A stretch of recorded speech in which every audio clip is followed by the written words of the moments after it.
Well, now that we're done with Skull Woods, we might as well move on to the next dungeon. Oh, but Westy, isn't there like a laundry list of stuff we need to do first?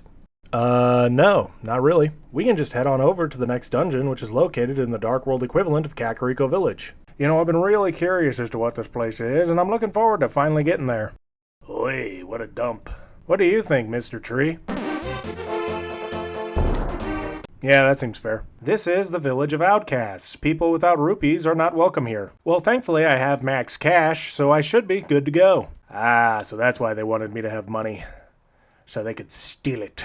Don't know what I was expecting from a town of thieves. Anyways, we can find this chess minigame, pay 30 rupees, and you get to open 2 chests. And of course, at random, one of them has a piece of heart. Otherwise, the village of outcasts is pretty unremarkable. There's a frog being held captive by a bunch of black skulls, but that's not very interesting. We might as well look for the dungeon, and I'm gonna guess the entrance of the dungeon is connected to this statue. Just call it a gamer's hunch. Are there still people who honestly believe that I haven't played and mastered these games? Anyways, let's enter the dungeon. Thieves Town. Westy, isn't it called Gargoyle's Domain?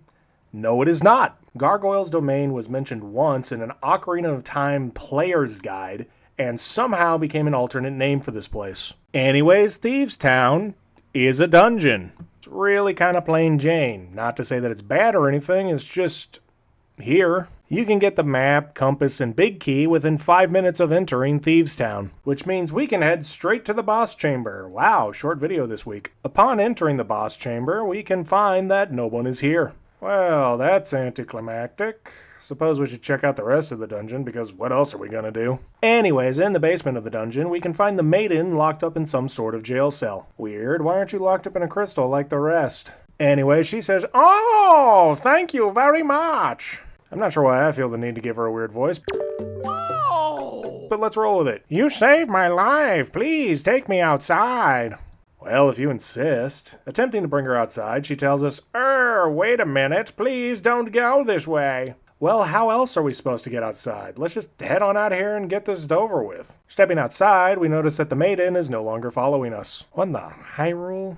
Let's go recollect her, I guess. Maybe there's some other way we're supposed to take her out of this dungeon? Checking out some of the other rooms down here, we find a big chest surrounded by those weird mole tiles. Also, the tiles fall away. Oh no, now I'm trapped. Might as well open the chest and get the item of this dungeon, the Titan's Mitt. The Titan's Mitt allows us to lift those heavy black rocks, which won't come up once in this dungeon. And don't bring up those big blocks, we can lift them without the Titan's Mitt, although it really feels like we shouldn't be able to.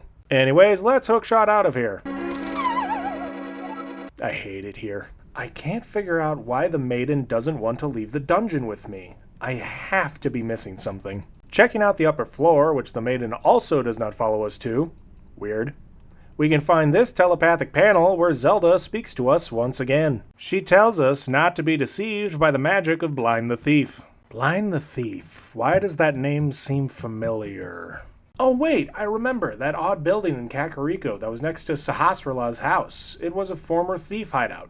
And the leader of that thief gang was named Blind, and that guy named Blind hated bright lights. Is Zelda trying to tell us that Blind is disguising himself as the Maiden? Would explain why he doesn't like going outside, you know, not liking light and all. Why is the game choosing now of all times to be vague? Anyways, exploring more of the upper floor, we can find this room with a window letting in some light. Fun fact, you can see this part of the dungeon in the village of outcasts. Figured I'd mention it before I get thousands of comments pointing it out, although those do tend to help us in the algorithm. You know what? Comment away, people. See if I care. We should blow this floor up to let in some more natural light into the dungeon. Oh look, it let in some light into the boss chamber. That gives me an idea. Oh, Maiden, I have something to show you. Bringing the false Maiden to the boss chamber and dragging her into the light, she says, "Gaia! Too bright!" She then transforms into the monstrous Blind the Thief. Ooh, I'm glad that we were warned about this. Blind the Thief is a pretty straightforward boss. All you gotta do is stab him in the head. Ugh, reminds me of Zelda 2. Eventually you'll hit the head enough and the head will start flying around on its own and it keeps attacking you! And this boss just becomes a bullet hell after a while. Dodge, dodge, dodge, dodge, dodge, dodge, dodge. Children were expected to beat this? If you want, you can absolutely embarrass this boss by using the Cane of Birna. Anyways, after hitting him enough times, you'll defeat Blind the Thief and he'll drop a heart container in the crystal which holds the actual Maiden. On top of the thing that they all say, she says, as the wise men sealed the way to the Dark World, the Knights of Hyrule defended them from attacks of evil monsters. Oh, you don't say. They also guarded the wise men on top of Hylian royalty. Guess we're running out of cool new lore drops this far into the game. I heard that the knights were nearly wiped out in that battle. Yeah, that was also revealed to us all the way back in the aftermath of the Eastern Palace. You know, the first dungeon. You are perhaps the last one to carry on the bloodline of the knights. Oh, wow, what a reveal. Definitely haven't heard that one yet. It is ironic that the last one in the line has the potential to become the hero of legend. Is it, though? I'm fairly certain that it was literally the last person who told us that only descendants of the knights could become the hero. And she was wrong with that statement. Surely you can destroy Ganon. Thanks for literally adding nothing to this conversation. I almost preferred it when you were blind. Boy, that would make no sense out of context.